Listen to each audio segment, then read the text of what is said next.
Hello and welcome to Across the Omniverse, a podcast brought to you by Cinema Sangha. My name is Devin Faraci. I am one of the hosts of the program. Joining me as he traditionally does. My name is Derek Faraci, and he's trust. I'm arrogance. How are you, Devin? I'm pretty good. I'm actually really good. Yeah? You want to know why? Sure. I tried the Oreos Reese's Peanut Butter limited edition. Oh, yeah? It's insane. I had to leave the bag at my friend's house because if it came home with me, it would have been inhaled. Yeah. Like, it is so good. I could not believe how good it was. We got that, and we got the apple pie a la mode Oreos. Those not so good. They're not horrible, but the Reese's peanut butter, holy cow. What is the Reese's peanut butter one? Is it just Reese's peanut butter in the middle? Uh-huh. Instead of the cream? Yep. So it's just the chocolate cookie and peanut butter. The Reese's peanut butter. Reese's peanut butter is not regular peanut butter. No, it's some kind of chemical contraption. No, it's like super high sugar flavor like thing going on. Reese's peanut butter is like a delight. Like it's a delight. Oh, it's delicious. It's delicious. So yeah, it's the regular Oreo cookies with Reese's peanut butter in the middle. All right. And it's great. The apple pie a la mode is like all right. Like we were doing a Friday the 13th marathon, and we only made it for the first three because she kept pushing it back. We were supposed to start at 11. We ended up starting at 9. That's the whole day push back. So we got the first 3 out of the way. We're going to watch the next 3 soon. But so I got flavored Oreos to enjoy during the marathon. Like that's like one of the things you want to do in a movie marathon. You want to have snacks, right? Yeah. And so I cannot recommend the Reese's peanut butter Oreos enough to anybody. Limited edition, so you might want to get on that as soon as possible. Oh, there you go. Do you ever eat any of the funny Oreos? No. Flavored? No. How come? I try not to buy Oreos. So that's why. Why? Because I will eat the entire thing in like one sitting. In one sitting, right? It just yeah. This is why I did it when I was going to my friend's house, because I was like, you know what? We're gonna share it, and I'm gonna leave it there. And we did the movie marathon thing right. By the way, we had pizza and Oreos. There you go. I mean, you can't do better than that. So anyway, and everybody out there, I recommend it. Get out there, enjoy it. The Oreos is coming out with a chicken and waffles Oreo. Sounds horrible. I'm excited about it. Sounds horrible. I like trying all the weird Oreos, man. I love for it. It's one of my hobbies. Anyway, everything's okay on your end? Yep. All right. We got any news this week? We do. Marvel has set Ghost Rider for release on July 28th, 2028. And they have also set an untitled Marvel film for November 2029. November 9th, 2029. So 2028 is going to have 3 Marvel movies because X-Men is coming out in May. Yep. Then Ghost Rider. Kind of wild they're putting that right in the middle of the summer. And then Black Panther 3. So Black Panther 3 is going to come out after X-Men. So I'm assuming that means Storm is not going to be introduced in Black Panther 3. I guess not. That was the rumor. But that was the rumor. And supposedly Coogler was heavily involved in casting Storm. Yeah. But that she could still be in Black Panther 3. There's sure. no reason that she could not be. So Sure. Yeah. I saw people complaining about that. Like, Storm wasn't with his son. She was with T'Challa. It's like, well, T'Challa's dead. I don't know what to tell you. Yeah, T'Challa's dead, yeah. And also, like, if he was still alive, in this current iteration, yeah, people would not like that particular age gap of 25 years. Yeah, if he's like, in Wakanda, it's okay. I don't understand. Yeah, that would not go over well. Yeah, it would not go over well at all. Well, you know what? Marvel thinks they're coming back. Let's see how it goes, huh? Yeah. What else we got? We got, they've released the essential projects to watch before Avengers Doomsday.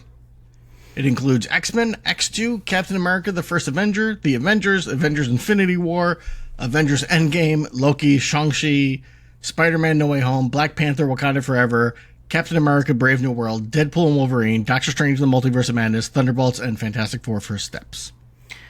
I've seen a lot of hand-wringing about this list. And I believe that this is just a list that Disney Plus created to make people watch these, you know, to give people like an idea of like what to watch. I don't think that this is some kind of official Marvel must watch. I think somebody's like, well, these are the movies that feature these characters or whatever. Do you know what I mean? Like, people are like, the Marvels isn't on it. And I'm like, I don't know that that's because Marvel Studios said don't put the Marvels on it, or because whoever's in charge of creating the lists on Disney Plus didn't put the Marvels on it. Yeah, I would agree. I don't think this list is an quote-unquote unofficial. Like, I don't think they called up the Russos and Kevin Feige and were like, what's the movies? And they're like, oh, right, here you go. I agree. I fundamentally agree. Yeah. But it is funny that they were just like, no Marvels, no Age of Ultron. Fuck Age of Ultron in particular. But I get it, because Ultron's not in this movie, right? So, like, if you look at that list, like, some of the ones that are, like, a little weirder, like Captain America, Brave New World, that's because Sam Wilson's going to be Captain America in the new movie. Yeah. That's it. That's the whole reason why. Nothing else. You know what I mean? Like Thunderbolts, because they're the new Avengers in the movie. But then why not have Falcon and Winter Soldier on here? Because they have Loki, so they're not staying away from TV shows. Why? Because they're only going to do one property. Okay. Do you know what I mean? Sense. Like, again, this is just... Except for the Avengers, right? And this is just the Disney Plus list. So it's like, that's the thing. It's not official. It's also odd is that they don't have Thor: Love and Thunder when we know his adopted daughter's in the movie. Oh, they don't want to subject anybody to that. They figured it's for the best to just like forget that existed. Yeah. We do see his daughter in the trailer for the new movie. Trailer, so. Yeah. Unfortunately, we were kind of expecting that character to just disappear. Yes. Like Hulk's son disappeared. Yes. Yeah, no mention of Hulk's son in that trailer. No mention of Scar whatsoever. Nope. Yeah, I mean, I think it's interesting. I think I saw somebody online be like, this is why people hate the Marvel movies, because there's so much homework to do. And my counterpoint here is that regular people at home, like having a watch list that they can, like, honey, it's Saturday night, let's watch a Marvel movie, here's the list. You know what I mean? Like, sure. I think for regular people it's just like fun. I don't think that regular people feel like they have an SAT coming up. I don't disagree, but I also disagree, I guess. Yeah. I think there is an element of it where I can see people getting annoyed halfway through and being like, I'm not doing this. Yeah, no, they'll just drop out of it. Yeah, no, 100%. They'll just, like, not keep watching. But I do think that this is the kind of thing that people who get it, like, they're excited about after Spider-Man, and they see the trailer for Doomsday, and they're like, ooh, there's a new Avenger coming out. Hey, there's a new Marvel. I heard it's nuts, you know? It's nuts. And so, like, here are the other nuts Marvels that we gotta watch. Like, I don't know. I just think it feels like a thing. It's like me and my friend doing a Friday the 13th marathon. Like, we're doing it because we watched Teenage Sex and Death at Camp Miasma, but also because Crystal Lake is coming in October. So it's like, this is fun. Let's just do this. Like, we don't feel like we need to do homework for Crystal Lake, you know, but like, it's like a fun reason to hang out. So I don't know. I think people... But I think there's a difference between some friends being like, hey, let's watch this because there's a Crystal Lake show coming, and Marvel, even though, again, it's not like Kevin Feige put this together, but Disney Plus putting out there and saying, these are the essential things to watch if you want to watch this movie that's coming up, is a different feel to it. I guess. I don't know. It just feels like another watch list. I think we really assigned a very strange...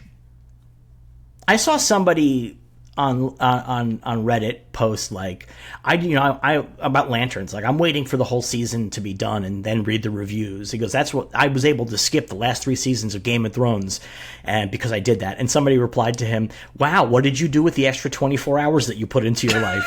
And we've kind of created this scenario like we're like, I don't know, like watching a movie has become a hardship for us sometimes. Yeah, no, it's not about it being a hardship, but there's other things you can watch, right? No, of course, but there's like something about like the idea of like sitting there and being like, oh, I'm not going to watch the last 3 seasons of Game of Thrones, but I'm going to read the wiki. I mean, well, all right, fine, have fun, I guess. But like, you know, that's that guy subjecting himself to that weirdness.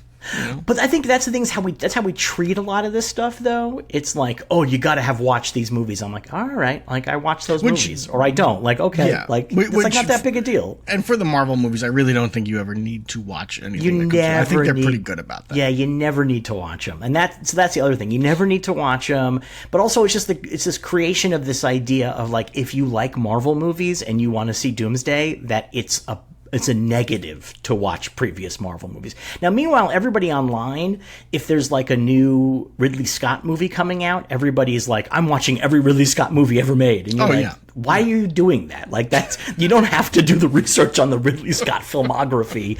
Like, you don't need to watch Matchstick Men to fucking watch his new post-apocalyptic movie. Like, but but we understand that it's like a fun thing to do. Do you know what I mean? Like, but however, for some reason, when it's this stuff, we decided that this is hardship. But again, I think it goes into messaging.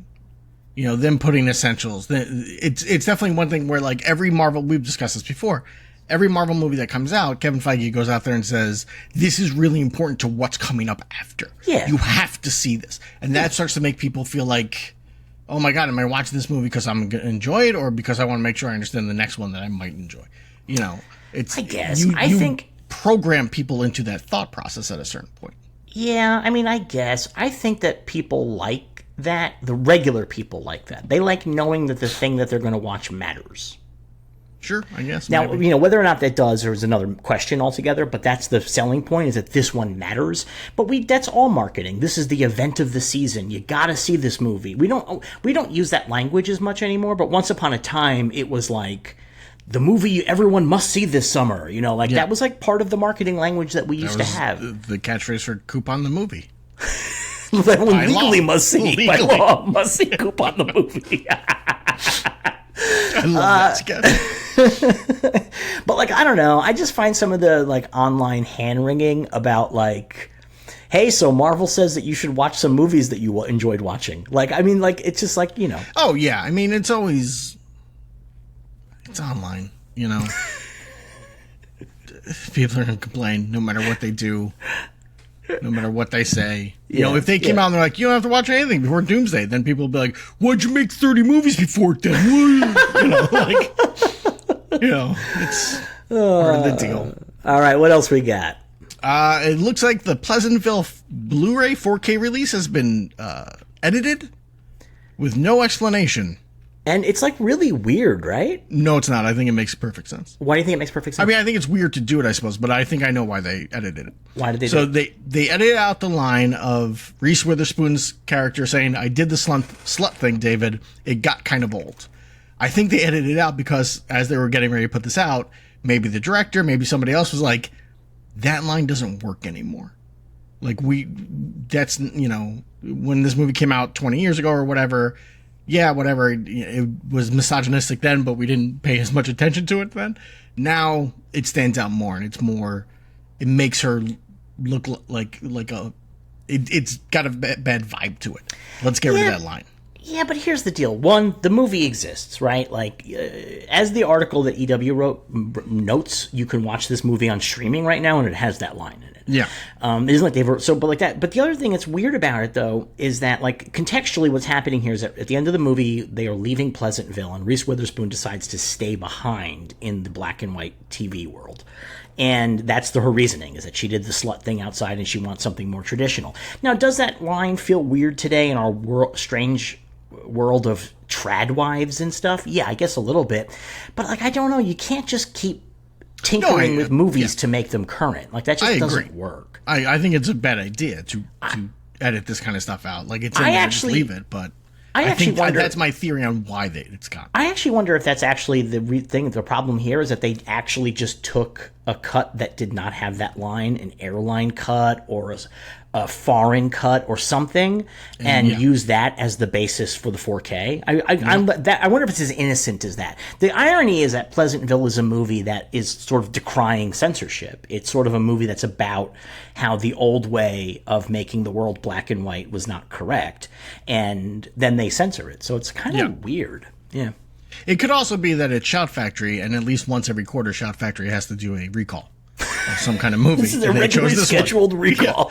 Yeah, so they did this one. And they're like, we'll cut out a line. And they're like, oh, you got to send your discs back. We got a new version with the right line. Oh, God. So, all right, what else we got? Johnny Depp is in talks for Pirates 6. Why are they still making these movies? Because a bunch of them made like $1 billion. 20 years ago. The lowest grossing one made $800 million. Out of all 5, really? Yeah. I really thought nobody saw the last 2. It made it. I think it was like real big overseas was the deal. Like, I don't think anyone saw it here in the U.S. It was the last one, Dead Man Tell No Tales.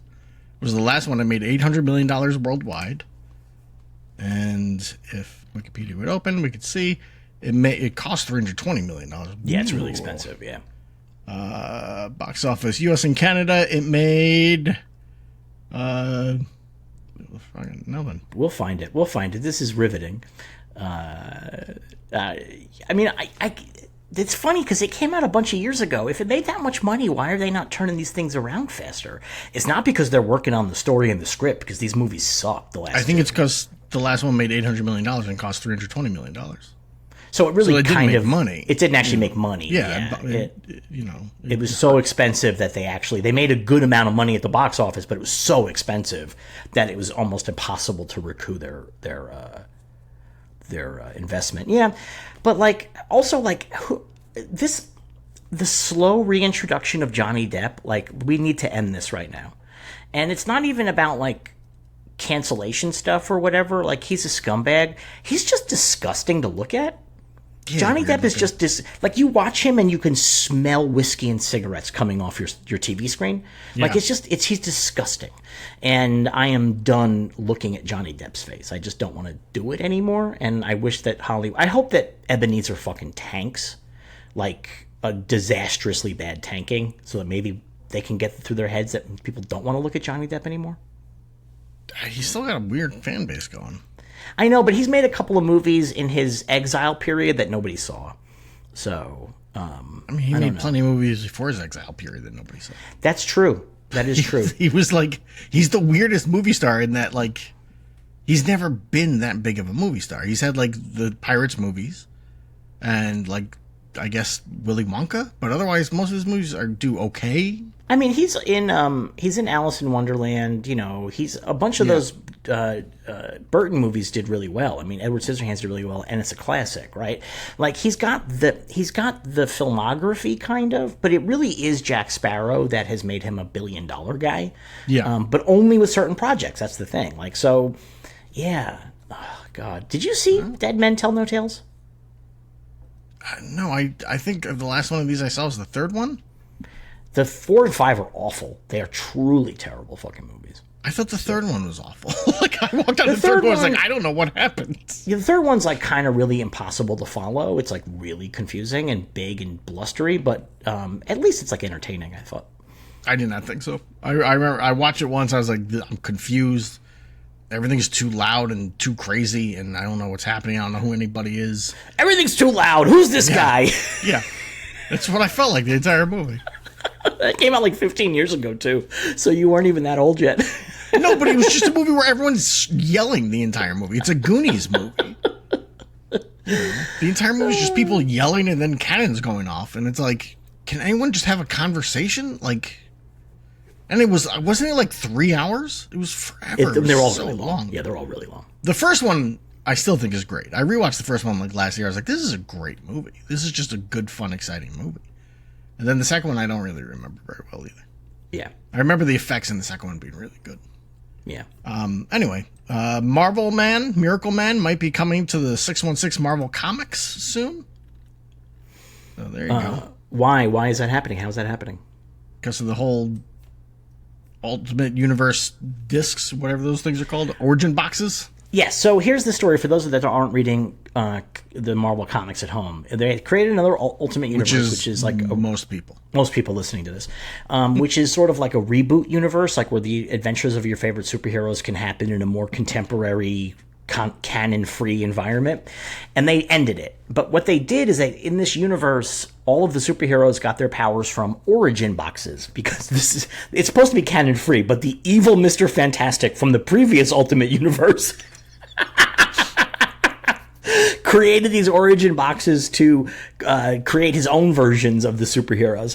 And at the end of this current Ultimate Universe, somebody stole them. Miles Morales took them back to our Earth, or the main Marvel Earth. And so characters have been getting origins out of these. You open it up and like stuff happens to you. And so there's a character that was introduced in Captain America who was yet another Captain America while Steve Rogers was on ice. What they did is, Marvel has a sliding time scale, which means that most Marvel comics, the earliest stuff happened about 15 to 20 years ago tops. And that doesn't work anymore with Captain America, who in the original comics was thawed out from the ice maybe 15 or 20 years after World War II. Yep. And we are now 60 years past that. Well beyond. And so now we have a gap of 60 years or so, well, actually no, 80 years before Captain America comes out of the ice. And so we knew that they had already retconned other Captain Americas into his time away. They've added another Captain America into his time away, a guy named David Colton, who served in Afghanistan and Iraq. And he is getting one of these origin boxes, and it's going to give him superpowers. And for a minute, we were told that it was the superpowers of a character who never made it to the 616 universe, which we thought might maybe meant Sentry, because Sentry technically was a forgotten character from the Marvel Universe. Okay. Then people thought maybe it's Hyperion, because we saw him with a cape and flying. So we know that he's got like Superman powers.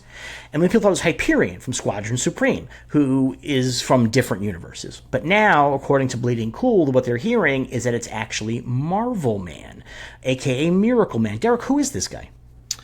Miracle Man is an endless lawsuit waiting to happen. No, they bought the rights to him. Taken care of it, yeah. But Miracle Man, a.k.a. Marvel Man, exists because DC Comics sued Fawcett out of existence, and they were doing Captain Marvel, a.k.a. Shazam. Captain Marvel, a.k.a. Shazam. But Captain Marvel is very, very popular overseas, so they just continued it as Marvel Man and gave him a different costume. Like, there you go, done. Fuck you.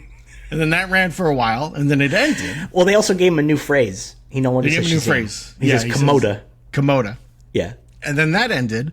And then in the 80s, Alan Moore brought it back as Miracle Man and made it gave it that Alan Moore touch of like, by the way, all this stuff that was fun and lighthearted is now horribly dark and twisted. And it's really dark and twisted. Like this is like I would say the creme de la creme of Alan Moore making things fucked up. Maybe Lost Girls. I would say he does pornography with them. Yeah. where he's like, yeah. Alice in Wonderland, Dorothy of Oz, they did pornography with him. And Wendy from Peter Pan. Yeah, so but within the universe of Miracle Man, it is like brutally violent. Like it's like and like it's sort of like one of these things like, what if actually there was a superpower god guy running around the world, which today is a very boring concept. But when Alan Moore, but this is before he was Alan Moore, by the way, too. Like, yeah.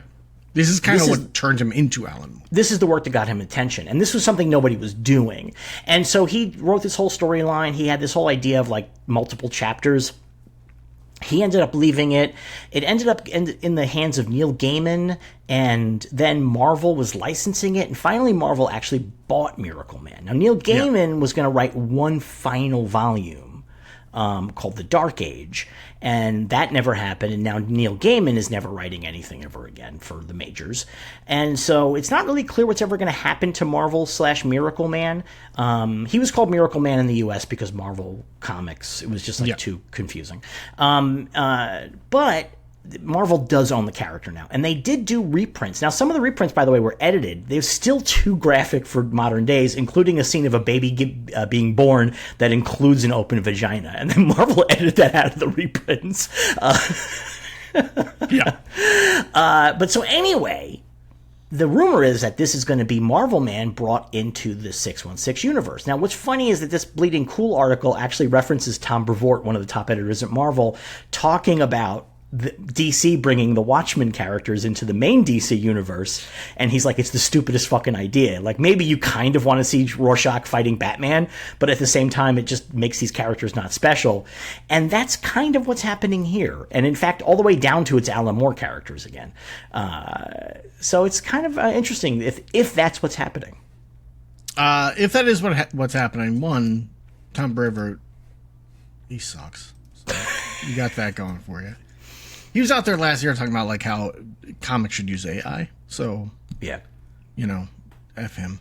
But is he wrong about the success of bringing Dr. Manhattan into the DC universe? No, but they also didn't keep, like, from the beginning, they were never like, and now Dr. Manhattan's going to hang out all the time. Like, it was like an event thing and that was it. Like, so I think there's a different deal there, where it seems like they're bringing him in full time, maybe.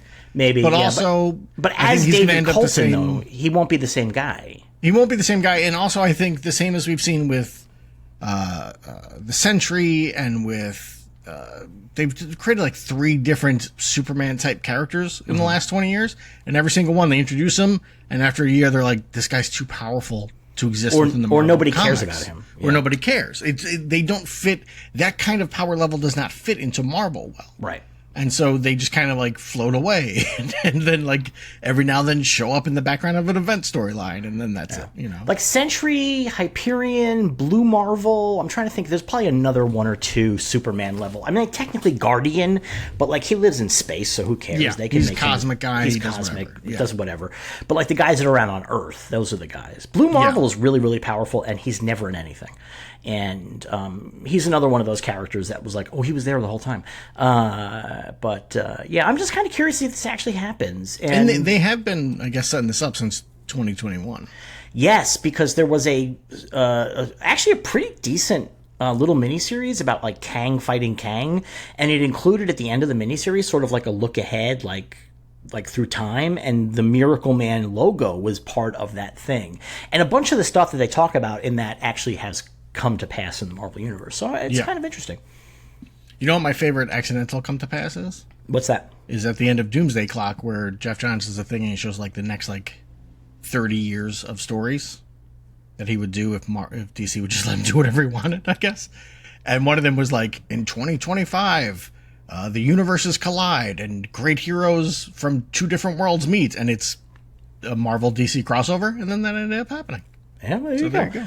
Yeah. For the folks at home that don't know what happened with Dr. Manhattan in the DC universe, it's important to note that Dr. Manhattan showed up in the DC universe, and the revelation was he's the guy who's been fucking with the continuity the whole time. Yeah. So funny.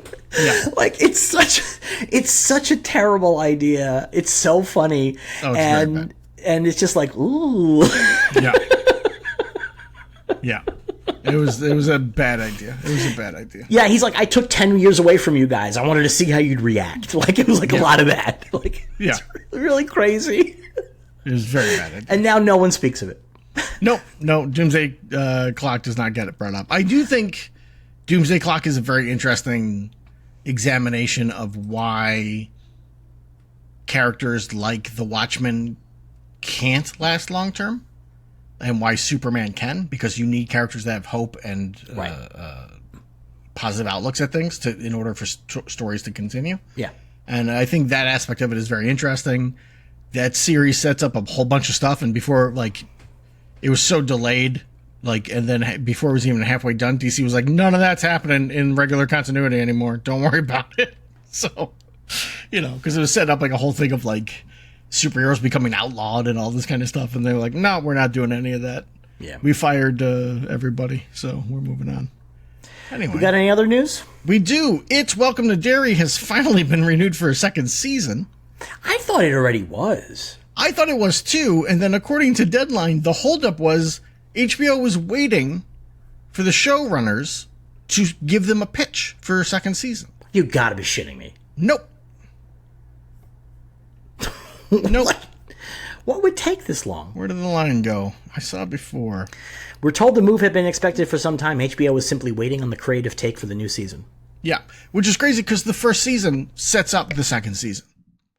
Like, how do you not already know what you're going to do? Well, I guess the thing is, when we talk about this HBO waiting for the pitch, it isn't just like, oh, this one's going to be the Bradley Gang, which is what, like, each season of It is supposed to go back in time, one iteration of Pennywise. So it isn't just as simple as saying, here's the Bradley Gang. It's like actually coming to the heads and saying, this is the story of the season. This is the story, sure. Like, these are the characters, this is how it's going to... No, well, you would hope it wouldn't, but... That's about what you would hope it wouldn't, yeah. Like, do they wake up and like, oh my God, we forgot to write the pitch? I mean, I got to tell you something. As a guy who's very bad with deadlines, I kind of feel it. Well, you didn't have a hit TV show, so... It's true. It's true. You know, it's crazy. I mean, at least the seasons aren't to be continued, and now the kids are going to be in their 40s or anything Yeah, like no, that, we're jumping backwards in time. It's a whole new... It's a largely new cast. Even like characters that appeared in the first season will be played by younger actors because it's going back in time about 30 years. Yeah. So, yeah. So that's good. Or 28 years, I guess. It's like 28. It's 27, 28. Is it? I think it's a different number in the movie than it is in the book. Is it? I don't know. Yeah, I think it is. I don't know. Yeah. Either way, it's all done. Anything else? Yeah, Gillian Anderson is really upset that her movie, The Salt Path, Sony dropped it after the people that it's a true story that it was about. I guess their entire true story was a lie. They made all of it up. So, yeah. So this is like such an interesting story. I included this in the news because I think it's such an interesting story. Like that it's these people that wrote about these two like older people who like walked up the entirety of Britain or whatever, and they did it because one of them is a couple, like a married couple, and one of them was diagnosed with this horrible terminal illness, you know, and they lose their home and stuff like that. And so it's like one of these like they come down to zero and then they like take this walk and they discover kindness and they reconnect, you know, whatever. It's one of those kinds of things. And then the British newspapers decided to look into it and they were like, oh, none of this is true. They lost their home because the guy was an embezzler. Like, it's just not true. Like, they're criminals. No, but here's the part that drives me crazy about this story. Is when it gets to, it turns out also the couple's names were revealed to be pseudonyms. Yeah. Their names are Ray and Moth Wynn. Nobody was like, Moth Wynn's a weird name. I don't think that's real. Yeah, I mean, I wonder if people just thought that was like his nickname or something. I haven't read the book. But when he's signing documentation, like he's signing a contract, Moth Wynn, wouldn't you be like, I don't think that's a real name? So here's the thing, though. So I'm reading Gillian Anderson talking about this, and Gillian Anderson's like kind of like upset about it. Like she's like, I think she thought this was going to be an Oscar contender. An Oscar contender, but also I think that she says we spent time getting to know these people, and then we found out none of this shit's real, and I feel like, but I feel like this would actually make a great movie.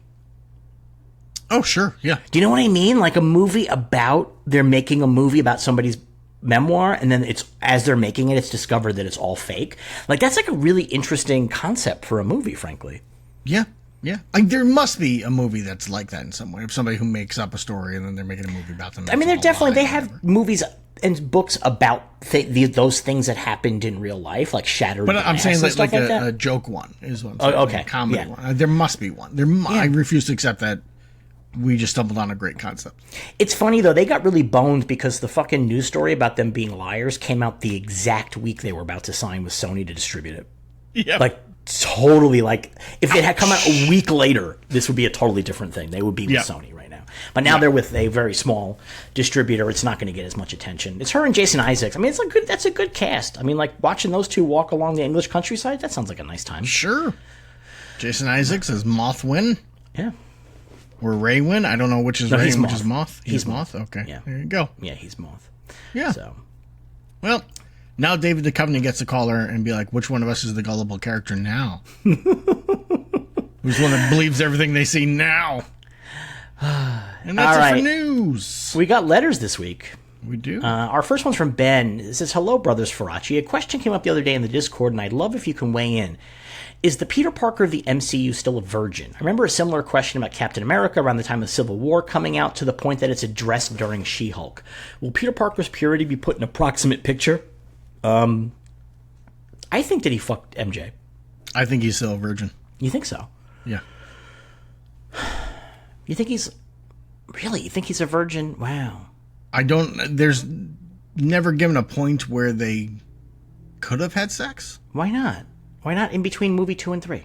Because in between movie 2 and 3 is literally 12 seconds. No Way Home picks up right after Far From Home. Oh, you're right. That is 12 seconds. Yeah, you're right. Yeah. Damn. There is no space. I mean, No Way Home does have, like, there's weeks pass throughout the movie. So, in theory, somewhere they could have slid in a little sex, but I just don't they're think... in Europe, right? So, like... No. The last one. Oh, okay, right. Yeah, I guess they could have there, yeah. They could have had sex in Europe, though, too. No, they couldn't. Why not? They don't get together till the end of the movie. That doesn't mean they couldn't have sex first. I mean, I think you have to get together in order to have sex. I think. No, I don't know. I think you can get drunk because the drinking age is lower in some of these European countries. They never show that in the movie. I think they would show them getting drunk. You know, I think we see most of the European storyline. So, wow. I'm going to say, no, Peter Parker is still shooting webs alone. I think that Peter Parker lost his virginity to a sex worker. Yeah, you think so? In that 4-year gap when Ned and MJ are at MIT, okay. I think to just keep himself sane. I think that Peter went to a sex worker. That's gonna be my headcanon. So, and in fact, you know what? I think you could do a really good scene of that. And I would, you know what I would use to like a montage of Peter visiting sex workers. Do you know what song I would use to score that? What song? The Simon and Garfunkel song, "The Boxer." And do you know why? Asking only workmen's wages, I come looking for a job, but I get no offers. Just a come on from the whores on 7th Avenue. I do declare there were times when I was so lonesome, I took some comfort there. And so I think that that's the song that you place over Peter working with sex workers. I want you to listen to me very carefully. Never again can you complain about one of my jokes being a stretch. You had to fucking ramble on while you Googled the lyrics to get to that fucking joke. No, it's not the joke. It's not the joke. It's just that's the lyric. I was in my head. I was thinking about that. I was thinking about that. I think that's a good lyric. I think that's a good lyric for Peter Parker in that sad, lonely period of his life. I think it would be really nice if the Marvel Cinematic Universe was pro-sex work. I think that would be... They're not pro-sex. Why would they be pro-sex work? Well, that's why they're pro-sex work, because all this sex has to happen in secret off to the side. Unlike the DCU, where our characters are boning it down in trucks. Somebody pointed out on Reddit, they're like, 5 of 6 DCU shows and movies have now definitively said these characters have sex. It's like, wow, that's pretty impressive. Well, I guess that your answer is correct then. If there was no space, then I guess, yeah. Yeah, I think he's a virgin. I thought about that while watching the movie. I was like, I think he has not had sex. Poor guy. Because he's a weird, creepy guy who dated a girl for like 4 months and has been obsessed with her for 5 years. Yeah. So he's a creepy boy. True. Yeah, that is true. All right, Jim says, "Greetings, gentlemen. I'm wondering what characters do you think are close to the end of their time in the MCU? Obviously, Steve's only back for this one last gasp, but who else is close to the finish line? Red Guardian? Thor? Bucky? Are any of the Guardians of the Galaxy going to be seen again? Ant-Man? Is Nick Fury even still around? Kate Bishop and Riri are absolutely never going to be seen again, right?" My theory is Bucky dies in Doomsday. Sure. That's my or Secret Wars. Yeah, maybe. I would say it's never count anybody out. They waited 20 years to bring back the leader. That's the thing. So just because characters haven't been around, but I think in terms of actually characters that are reaching the end of their run, I do think Bucky is the guy. I think that Sebastian Stan, is probably done with that character. And I believe that he's a good character to kill because he will have emotional impact to kill him, but he will not impact the larger franchise storytelling. It depends on whether or not they want to make another Thunderbolts, I think plays into it. But you don't need him in the Thunderbolts. There's still a whole team of people. You know what I mean? But I think he's one of the bigger names on the Thunderbolts. Yeah. So I think that plays into it. But that said, look, it's really all going to come down to, like, how does the X-Men do? If the X-Men does well, guess what? All these characters are gone. Because suddenly they can start fresh with new actors who cost way, way less. And, maybe a couple of them will pop up here and there, but they're not going to get their own movies anymore. So I would not be surprised. Like, I would imagine this is the end of Thor. I know they keep talking about doing another Thor movie. I think it's over. I think they're done with Thor. I think they might. I think Hemsworth wants to do it. That's the thing. I think Hemsworth wants to do it. I also think he's got to cost a lot of money at this point. No, you know what? I wouldn't be surprised if he moves his compensation package to producer backend. Okay. Maybe. Do you know what I mean? I think the thing is that Hemsworth, I think, has a couple of other gigs. Like there's like a third Extraction movie that's happening for Netflix and stuff like that.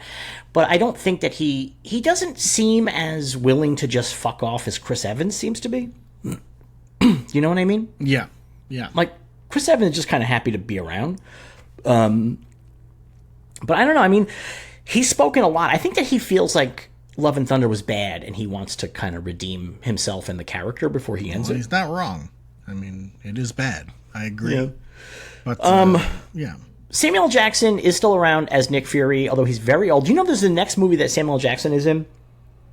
Is called Just Play Dead. And in this movie, Samuel L. Jackson is married to Eva Green. Sure. It's like a 60-year age gap. All right, whatever. Well, then, like, they're like trying to kill each other. So she just needs to wait a couple of weeks. Exactly. She's patience is what you need. Yeah. I think Nick Fury's still around. We're not going to see him. I feel like the whole thing in the Marvels where he was just sitting through all the action sequences, I think really tells us where that's. And also, I think after Secret Invasion, they're like, we kind of not really a reason. We put a real stink on Nick Fury here. We're going to see Kate Bishop in Secret Wars. We might even see her in Doomsday. Maybe. We'll see. No, I think we are. That's like there's been like a lot of reporting about this. Ant-Man and Paul Rudd's in Doomsday. Guardians we'll see again too. Those are popular characters. I think the thing about Marvel that I think is really interesting is that Marvel views the universe as the franchise, which means they don't rush. They don't rush, and so like Guardians was like they were all big hits. And they're beloved. So like they don't want to just rush into a new one without knowing that they have a good reason and a good director and a good writer. You know what I mean? Like why tarnish that IP? Because the thing is Guardians is still popular. They're still selling Rocket Raccoon toys and stuff like that. So you see it with Doctor Strange, right? The first Doctor Strange was a hit. They waited like 7 years. Yep. Put out a second one, it did even better. And they've not even discussed the concept of a third one as far as we know. They're just they just sit around. They just hang out. Yeah. So Riri's a good question. I'm not actually sure if we're going to see her again. I like her very much, and I like that show Ironheart quite a bit. But I don't know. But that's the thing, though. Marvel doesn't give up on these characters. The Eternals is the only characters that it feels like they've given up on. Yeah. Because the Eternals make sense to show up in Doomsday. Like they would make sense to be there. Other characters like Ironheart, it doesn't really maybe not, right?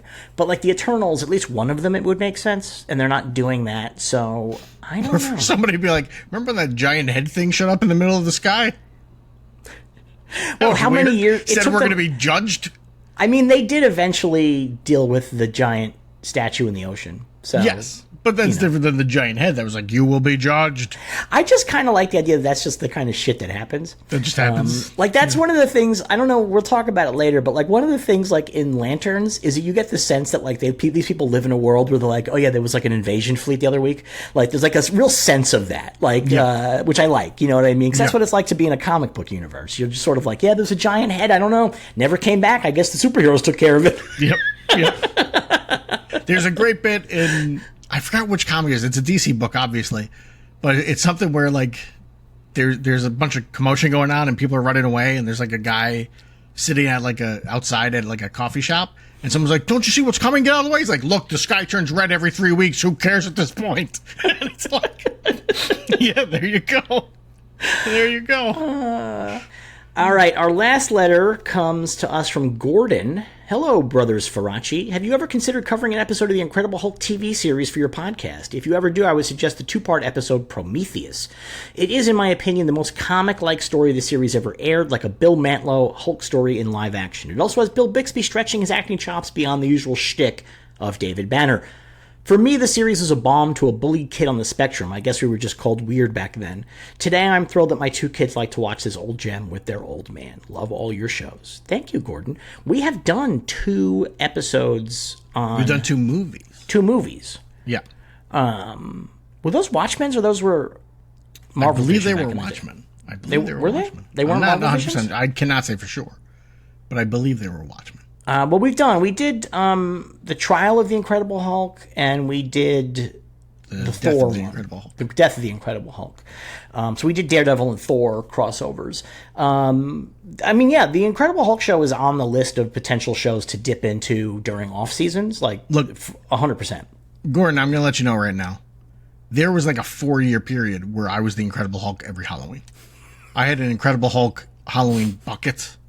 From like 4 to like 9, that was it. I was Incredible Hulk. That's all I fucking wanted to be. Yeah. I love that show. I will say I've never seen every episode. I know I've never seen every episode. I've seen a lot of them, but I watched it when I was a kid when it was on, and then I watched it when I was in like high school, and it was on like Sci-Fi Channel. I'd catch it every now and again, but I know I've not seen every single episode of the show. And I watched the movies when the TV movies were made, but like I love the Incredible. I think it's like the perfect format of a superhero TV show where it's like I know within the next 20 minutes he's going to be the Hulk, and then he'll be Banner again, and then in the next 20 minutes he'll be the Hulk again, and like you can plot it out. Like when I was in high school, when I was in college, I would use it during the summers on the Sci-Fi Channel to know when I had to go to work, because when he finished being the Hulk for the first time in an episode, I knew I had to leave to get to work on time. Like that's how I plotted out my day. So yeah, I love that show. Yeah, I mean, yeah, that's we're all about that. Like we're definitely into that. So that is one of the shows that's in our back pocket. Incredible Hulk's a good one for that for us because it's not serialized, so we can just dip into episodes whenever we feel like it. So there's an episode where he's on acid, right? Yeah. Yes. Yeah, but like that's probably one we'll probably do at some point. There's an episode where he turns to the Hulk because he doesn't have change. That's one of my favorites. There's like a supercut of reasons why he turned into the Hulk. Right? Somebody made a list years and years ago of like every episode, why he turns into the Hulk in every episode. There's that. There's one where a flower pot falls on his head. And it's like, this is amazing. This is an amazing show. So good. So good. Yeah, so we're definitely into that. So, and we'll keep Prometheus in mind as a potential two-parter episode to cover. Yeah. Thanks, Gordon. If you guys want to have your questions answered here on the podcast, just send an email to ask.cinema.sangha, SANGHA, @gmail.com. Put the name of the show you want your question answered on in the subject line. And then in the actual body of the email, 1 question per email. You can send as many emails as you like, but you're only going to put 1 per email. We appreciate it very, very much.